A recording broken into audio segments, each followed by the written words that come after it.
আসসালামু আলাইকুম। নানা রকম অভিযোগ শোনা যায় যে ব্যাংকগুলো কিন্তু একই রকমের চার্জ বছরে দুই তিনবারের জায়গায় 4-5বারও কেটে থাকে।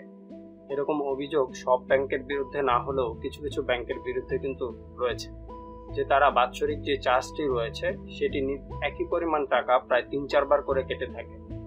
এই নিয়ে বাংলাদেশ ব্যাংকের একটি সার্কুলার জারি করা হয়েছে, যেটির মাধ্যমে সকল চার্জের কিন্তু যেই মূল্য সেটি নির্ধারণ করে দেওয়া হয়েছে। কাজেই এখন ব্যাংক চাইলেও তাদের যে নির্দিষ্ট ফিটি রয়েছে সেটি বছরে 3-4বার কিন্তু কাটতে পারবে না। বাংলাদেশ ব্যাংকে হিসাব খোলার ক্ষেত্রে সঞ্চয়ী যে অ্যাকাউন্ট রয়েছে সেই ক্ষেত্রে গ্রাহকগণ 500 টাকা দিয়ে সঞ্চয়ী হিসাব খুলতে পারবেন, এবং কারেন্ট যে অ্যাকাউন্ট রয়েছে চলতি অ্যাকাউন্ট সেটির জন্য তাদেরকে 1000 টাকার মাধ্যমে কিন্তু তারা অ্যাকাউন্টটি খুলতে পারবেন। বিশেষ সুবিধাপ্রাপ্ত যারা রয়েছে তাদের ক্ষেত্রে কিন্তু এই জমাকৃত যে অর্থের পরিমাণটি সেটি কিন্তু বাধ্যতামূলক নয়, তারা চাইলে জমা করতেও পারেন, আবার না চাইলে তাদের কিন্তু কোনো প্রকার জমা ছাড়াও তাদের অ্যাকাউন্টটি খুলে দিতে ব্যাংক কর্তৃপক্ষ বাধ্য থাকে। অ্যাকাউন্ট মেইনটেনেন্স ফি মানে হচ্ছে প্রতি বছরে আপনার অ্যাকাউন্টে যে পরিমাণ টাকা রয়েছে সেটি ব্যাংকের কাছে স্থগিত থাকার জন্য আপনি তাদেরকে আপনার অ্যাকাউন্টটি মেইনটেইন করার জন্য যে টাকাটি দিচ্ছেন সেটি হচ্ছে অ্যাকাউন্ট মেইনটেনেন্স ফি। অ্যাকাউন্ট মেইনটেনেন্স ফিও নির্ধারণ করে দেওয়া হয়েছে বাংলাদেশ ব্যাংকের থেকে। সঞ্চয়ী হিসাব 10,000 টাকা পর্যন্ত গড় আমানত স্থিতির ক্ষেত্রে হিসাব রক্ষণাবেক্ষণ ফি আদায় করা যাবে না। 10,000 টাকা পর্যন্ত আমানত যদি থাকে সেই ক্ষেত্রে কোনো প্রকার রক্ষণাবেক্ষণ ফি আদায় করা যাবে না। 10,000 টাকার অধিক গড় আমানত স্থিতির ক্ষেত্রে প্রতি 6 মাস পর পর নিম্নবর্ণিত হারে ফি আদায় করা যাবে। তার মানে 10,000 টাকার নিচে যদি আপনি টাকা জমা করেন সেই ক্ষেত্রে আপনাকে কিন্তু কোনো প্রকার ফি দিতে হবে না, মেইনটেনেন্স ফি সেটি দিতে হবে না। আর যদি 10,000 টাকার অধিক হয়ে থাকে তাহলে নিচে যেটি বলা হয়েছে সেইভাবে আপনাকে কিন্তু প্রোভাইড করতে হবে ব্যাংকে মেইনটেনেন্স ফি। 10,000 টাকার অধিক কিন্তু 25,000 টাকা পর্যন্ত গড় আমানত স্থিতির ক্ষেত্রে সর্বোচ্চ 100 টাকা দিতে হবে। আর যদি 25,000 টাকার অধিক কিন্তু 2 লক্ষ টাকা পর্যন্ত গড় আমানত স্থিতির ক্ষেত্রে আপনাকে দিতে হবে 200 টাকা মেইনটেনেন্স ফি প্রতি 6 মাস পর পর। 2 লক্ষ টাকার অধিক কিন্তু 10 লক্ষ টাকা পর্যন্ত গড় আমানত স্থিতির ক্ষেত্রে দিতে হবে 250 টাকা, তার মানে প্রতি বছর আপনাকে দিতে হবে 500 টাকা। 10 লক্ষ টাকার অধিক গড় আমানত স্থিতির ক্ষেত্রে সর্বোচ্চ 300 টাকা নিতে পারবে প্রতিটি ব্যাংক।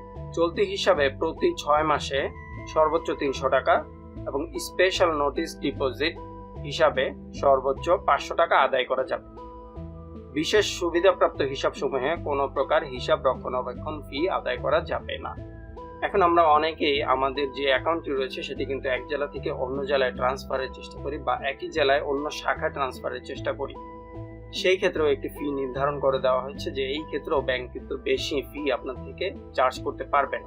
একই ব্যাংকের হিসাব খোলার ক্ষেত্রে যদি আপনার একই জেলায় হয়, অন্য শাখায় আপনি ট্রান্সফার করতে চান সেই ক্ষেত্রে আপনার থেকে সর্বোচ্চ 50 টাকা, এবং যদি আপনি অন্য জেলায় ট্রান্সফার হতে চান অ্যাকাউন্টটি সেই ক্ষেত্রে আপনার থেকে 100 টাকা চার্জ করতে পারবে ব্যাংক।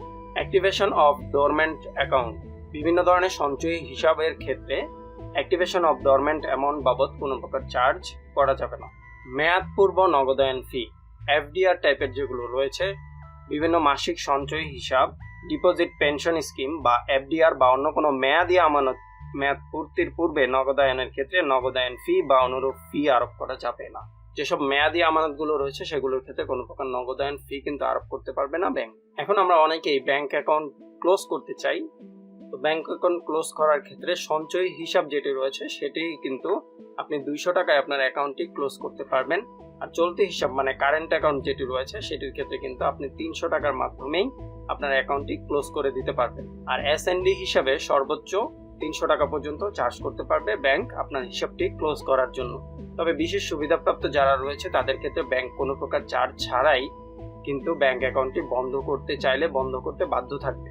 এখন চেক বই ইস্যুতে আসি। চেক বই ইস্যুর ক্ষেত্রে প্রকৃত খরচের ভিত্তিতে আপনাকে চার্জ করতে পারবে ব্যাংক, তবে চেক বই হারানোর ক্ষেত্রে প্রকৃত খরচ বাবদ অন্য কোনো চার্জ বা এরকম কোনো চার্জ করতে পারবে না ব্যাংক। অন্যান্য ফির মধ্যে যেটি রয়েছে বিভিন্ন ধরনের সঞ্চয়ী ও চলতি হিসাবে আরোপিত ন্যূনতম ব্যালেন্স ফি, ইনসিডেন্টাল চার্জ, লেজার ফি, সার্ভিস চার্জ, কাউন্টার ট্রানজ্যাকশন ফি বা অনুরূপ ফি আদায় করা যাবে না।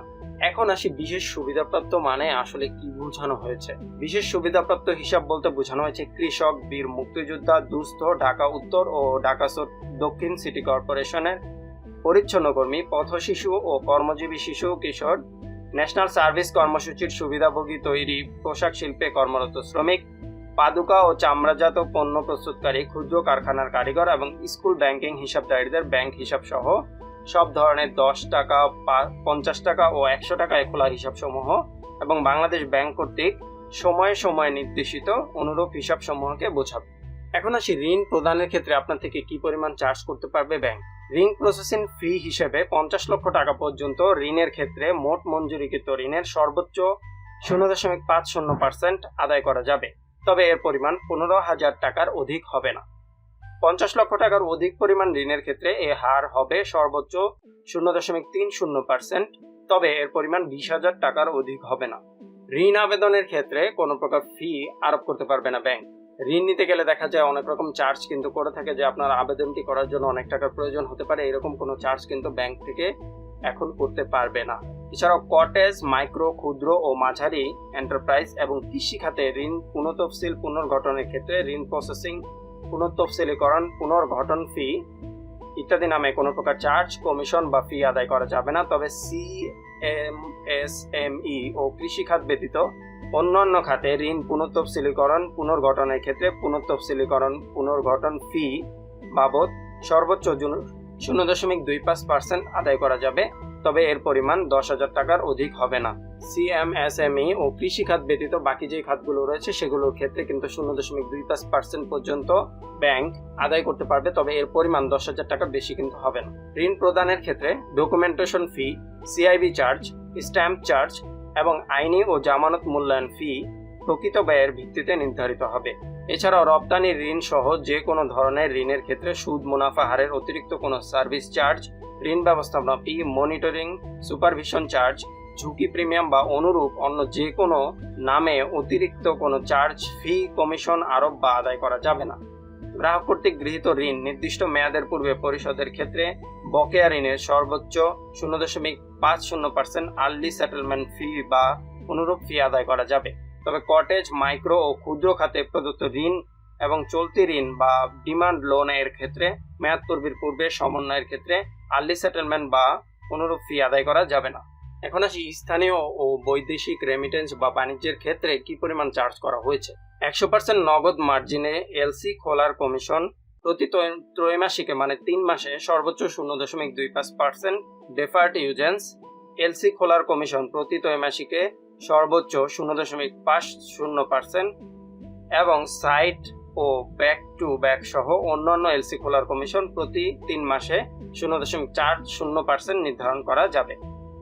LC transmission, LC amendment, confirmation, cancellation, foreign correspondent charge এর ক্ষেত্রে মেইলিং, কুরিয়ার, টেলেক্স, সুইফট ইত্যাদি ক্ষেত্রে প্রকৃত ব্যয়ের ভিত্তিতে অ্যাকচুয়াল চার্জ নির্ধারণ করা যাবে, মানে প্রকৃত ব্যয় যেটি রয়েছে সেটির ভিত্তিতে কিন্তু ব্যাংক আপনার থেকে চার্জ নিতে পারবে।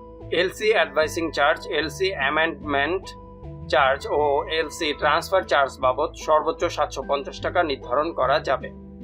এলসি অ্যাকসেপ্টেন্স চার্জ প্রতি 3 মাসে সর্বোচ্চ 0.40% এবং এলসি কনফার্মেশন চার্জ প্রতি 3 মাসে সর্বোচ্চ 0.20% করা যাবে। অ্যাকসেপ্টেশনের ক্ষেত্রে 0.40% চার্জ করতে পারবে ব্যাংক, আর যদি আপনি কনফার্মেশন করতে চান এলসি সেই ক্ষেত্রে আপনার থেকে 0.20% চার্জ করতে পারবে। Foreign correspondent charge, data max handling charge, copy document endorsement charge, LC বাতিল কিংবা মেয়াদ উত্তীর্ণ অব্যবহৃত এলসি চার্জ আদায় করা যাবে না।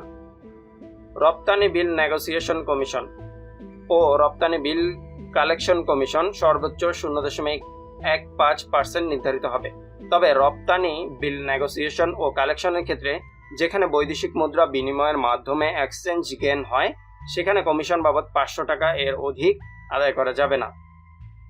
Back to back LC certificate ইস্যুর চার্জ, C&F সার্টিফিকেট ইস্যুর চার্জ, রপ্তানি মূল্য আদায়ের সার্টিফিকেট ইস্যুর চার্জ 500 টাকার অধিক আদায় করা যাবে না।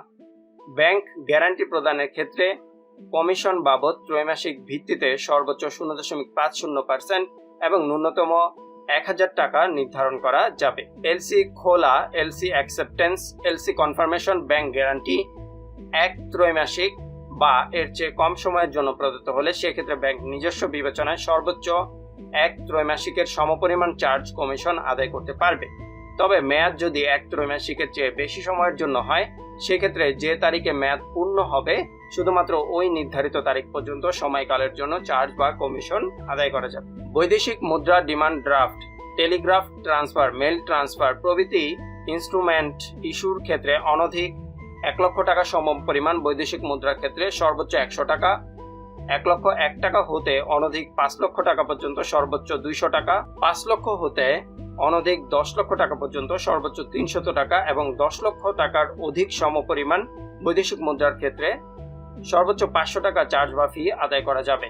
ইনস্ট্রুমেন্ট সহ বাতিলের ক্ষেত্রে প্রতিবার সর্বোচ্চ 200 টাকা চার্জ ফি আদায় করা যাবে। হিসাব সংক্রান্ত অন্যান্য যেই তথ্যগুলো রয়েছে, স্থিতি নিশ্চিতকরণ সনদ ফ্রি, ব্যালেন্স কনফার্মেশন সার্টিফিকেট ফি। ষান্মাসিক মানে হচ্ছে প্রতি 6 মাসে ও বাৎসরিক ভিত্তিতে অর্থাৎ বছরে 2 বার ব্যাংকের আমানত ও ঋণ হিসাবদারি প্রত্যেক গ্রাহককে হিসাবের স্থিতি নিশ্চিতকরণ সনদ প্রদানের জন্য কোনো চার্জ বা ফি আদায় করা যাবে না। তবে গ্রাহককে বছরে 2 বারের বেশি এ সনদ গ্রহণ করতে হলে সেক্ষেত্রে প্রতিবার সর্বোচ্চ 100 টাকা চার্জ ফি আদায় করা যাবে।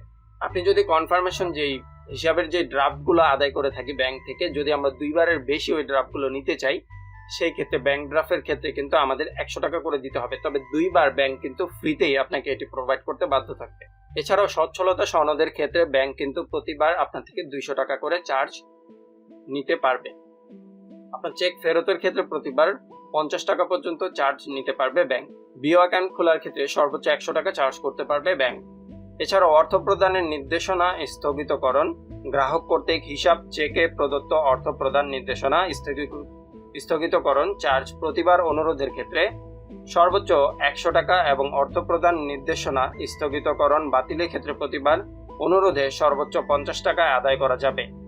এছাড়াও পে অর্ডার ইস্যুর ক্ষেত্রে অনধিক 1000 টাকা পর্যন্ত সর্বোচ্চ 20 টাকা, 1001 টাকা হতে 1 লক্ষ টাকা পর্যন্ত সর্বোচ্চ 50 টাকা এবং 1 লক্ষ টাকা হতে অধিক পরিমাণের ক্ষেত্রে সর্বোচ্চ 100 টাকা চার্জ ফি আদায় করা যাবে।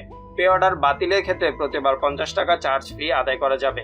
Demand draft, telegraphic transfer, mail transfer প্রভৃতি ইনস্ট্রুমেন্ট ইস্যুর ক্ষেত্রে অনধিক 1000 টাকায় সর্বোচ্চ 20 টাকা এবং 1001 টাকা হতে 1 লক্ষ টাকা পর্যন্ত 50 টাকা এবং 1,01,000 টাকা হতে অনধিক 5 লক্ষ টাকা পর্যন্ত সর্বোচ্চ 100 টাকা, 5 লক্ষ হতে 10 লক্ষ টাকা পর্যন্ত সর্বোচ্চ 200 টাকা এবং 10 লক্ষ টাকার অধিক পরিমাণের ক্ষেত্রে সর্বোচ্চ 300 টাকা চার্জ ফি আদায় করা যাবে। ইনস্ট্রুমেন্ট বাতিলের ক্ষেত্রে প্রতিবার আপনাকে 50 টাকা করে চার্জ বা ফি প্রদান করতে হবে। এছাড়াও শিডিউল অফ চার্জের সর্বশেষ লেনদেন হালনাগাদ পূর্ণ তালিকা স্ব ব্যাংকের প্রধান কার্যালয়, সকল শাখা উপশাখা ও এজেন্ট ব্যাংকিং আউটলেট সমূহ দর্শনীয় স্থানে নোটিশ বোর্ডে এবং ব্যাংকের ওয়েবসাইট সমূহে হোম পেজে প্রদর্শন করতে হবে। ঘোষিত তালিকা বহির্ভূত কোনো চার্জ আরোপ করা যাবে না। প্রতি বছর 30 জুন ও 31 তারিখের মধ্যে প্রতি 6 মাসে ঘোষিত চার্জ বা ফি বাংলাদেশ ব্যাংকে প্রেরণ করতে হবে। চার্জ ফি কমিশনের কোনো পরিবর্তন হলে আবশ্যিকভাবে স্ব ব্যাংকের প্রধান কার্যালয়, সকল শাখা উপশাখা ও এজেন্ট ব্যাংকিং আউটলেট সমূহের দর্শনীয় স্থানে নোটিশ বোর্ডে প্রদর্শন, ওয়েবসাইট প্রকাশ করতে বাংলাদেশ ব্যাংকের ব্যাংকিং প্রবিধি ও নীতি বিভাগকে অবহিত করতে হবে। তো আশা করছি এই ভিডিওর মাধ্যমে আপনারা জানতে পেরেছেন যে ব্যাংক কোন কোন ক্ষেত্রে আপনার থেকে কি পরিমাণ চার্জ নিতে পারবে। তো এই ভিডিওটি আপনাদের কেমন লাগলো? ভিডিওটি যদি ইনফরমেটিভ মনে হয় এবং আপনাদের ভালো লেগে থাকে ভিডিওতে একটা লাইক দিবেন, চ্যানেলটি সাবস্ক্রাইব করবেন আর এইরকম ভিডিও আপনারা দেখতে চান কিনা সেটি জানাতে নিচে কমেন্ট করবেন। দেখা হবে পরবর্তী কোনো ভিডিওতে ভিন্ন কোনো বিষয় নিয়ে। সে পর্যন্ত সবাই ভালো থাকবেন, সুস্থ থাকবেন। আল্লাহ হাফেজ।